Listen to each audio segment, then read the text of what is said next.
பாவை நூல்கள் பார்க்கலாம். திருப்பாவை ஆண்டாள். இந்த ஆண்டாள் யாரு? சூடி கொடுத்த சுடற்கொடின்னு சொல்லுவாங்க. இவங்க நாச்சியார் திருமொழி அப்படிங்கிற இன்னொரு நூலையும் எழுதியிருப்பாங்க.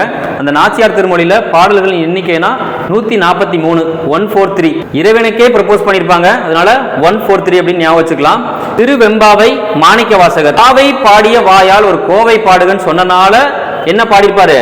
திருக்கோவையார் பாடியிருப்பாரு. மாணிக்க வாசகர்னாலே நமக்கு திருவாசகம் ஞாபகத்துக்கு வரும். இது இல்லாம திருக்கோவையார். இந்த திருக்கோவையார் பாடுறதுக்கு முன்னாடியே ஒரு பாவை பாடியிருக்கிறாரு.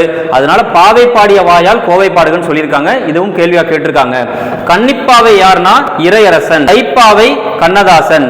சித்திரப்பாவை யார் அப்படின்னா அகிலன். இந்த சித்திரப்பாவைங்கிற நூலுக்காக ஞானபீட விருது வாங்கியிருப்பாரு. ஞானபீட விருது வாங்கின தமிழர்கள் ரெண்டு பேர் தான். ஒன்னு அகிலன், இன்னொன்னு ஜெயகாந்தன். இவர் நூலுக்காக வாங்கியிருப்பாரு. ஜெயகாந்தன் இலக்கிய பங்களிப்புக்காக வாங்கியிருப்பாரு. காவிய பாவை யார் அப்படின்னா முடியரசன். தேங்க்யூ.